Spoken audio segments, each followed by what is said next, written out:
Today is going to be a review of The Morality of War by Brian Orend.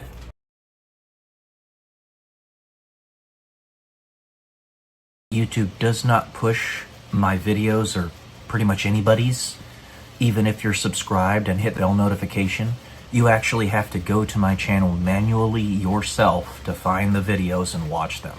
So if you like what you're seeing here, the information that I provide, the philosophical essays, the cerebral content, the book reviews, etc., you're going to have to manually go to my YouTube channel and find the videos. I post new videos every day, 11 a.m. Pacific Standard Time for the video essays in particular.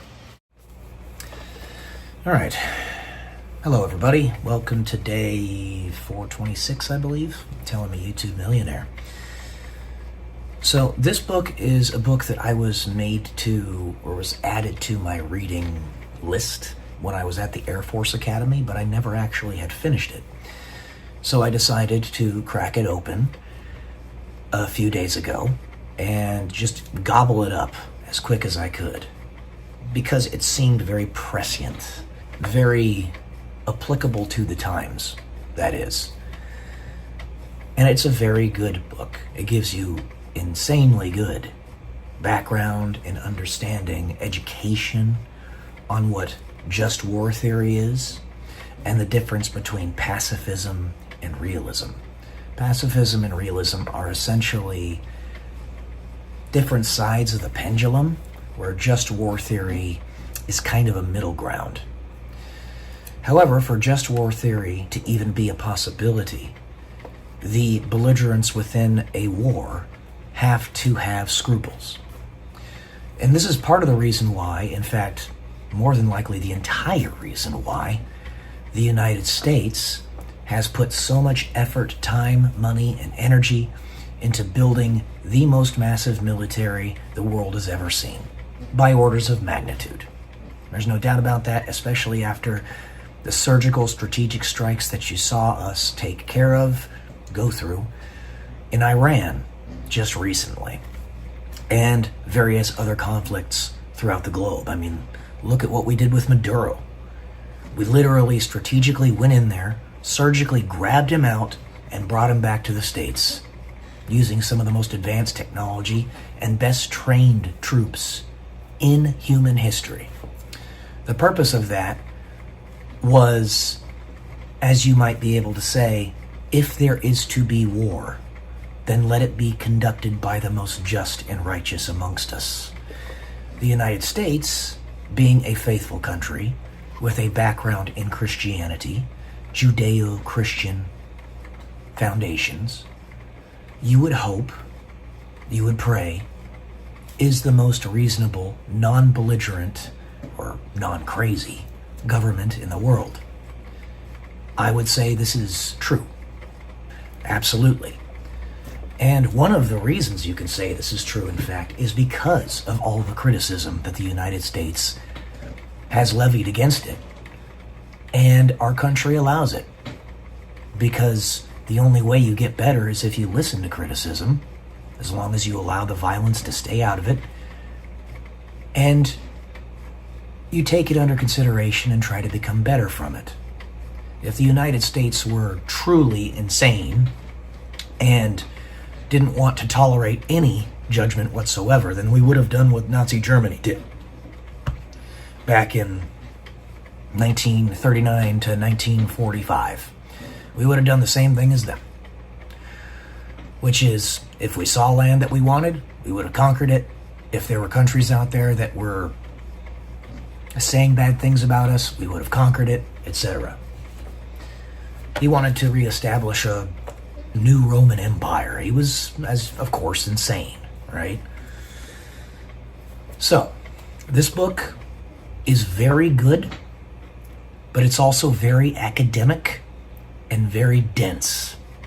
When you read this book, it's not a bit of light reading. You're gonna learn, and you're gonna learn a lot. It actually is a very good educational text. And it doesn't require a superior understanding of things like mathematics and science. It's basic reasoning and logic. Just war theory is all just reasonable stuff based upon a moral society, a moral fighter in a conflict. So this is established by what is called a minimally just threshold, a minimally just country, a minimally just society. That is, to be minimally just, you actually have outlined the things that you need to be in order to get to that point. You need to be, 1, recognized as legitimate, 2, avoid as best you can violating human rights, both on your enemy's side as well as yours, and 3, make reasonable efforts to satisfy human rights. So you avoid violating them and you try to satisfy them. These are based upon basic virtues. A just war is conducted by just participants. And if a participant is not just, then you are just in stopping them. That's the idea. This is why it was so clear when we went into World War II to fight Nazi Germany that we were the good guys because of what they were doing. They were conquering, attacking people that were minimally just societies for no reason other than conquest. All those things. And what defines a virtue? This is actually back from philosophy texts, right? All the way back to Aristotle, Plato, Socrates, all those people. But virtues, by their nature, are difficult to develop, corrective of natural deficiencies, beneficial to self and society, and they must be freely chosen. So just war theory is a quote-unquote virtuous war. It's also important to note that in the Bible, many wars were conducted. Many. And they were righteous in that they were commanded by God to fight belligerents without scruples. And while it was still tribal in the Old Testament, the way they did it, nevertheless, the Jewish people did have scruples.